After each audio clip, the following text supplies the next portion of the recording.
এই বিড়ালকে কখনো আপনারা কষ্ট দিবেন না, বিড়ালকে আদর করবেন, বিড়ালকে ভালো মতো পুষবেন।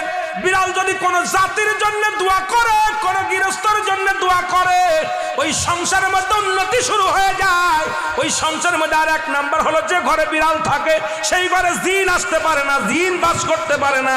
আর একটা ঘোষণা শুনেন, নবীজি বলে গেছেন, যে ঘরের মধ্যে বিড়াল ছানা বাস করে ওই ঘরের মধ্যে জিন জাতি প্রবেশ করতে পারে না। তাহলে ছোট ছোট মাসুম বাচ্চাগুলো যে ঘরের মধ্যে থাকে, মুসলমান অনেক সময় জিনের আশ্রয় পড়ে যায়, অনেক সময় জিনে আসর করে, ওই ঘরের মধ্যে জিনে আসর করে।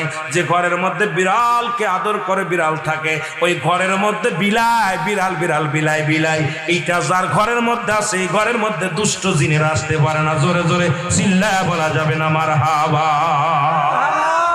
একবার নবী সুলাইমান আলাইহিস সালাম শুনতে পাইলেন পাশের বাড়িতে একটা কুকুরকে কষ্ট দিয়ে বিষ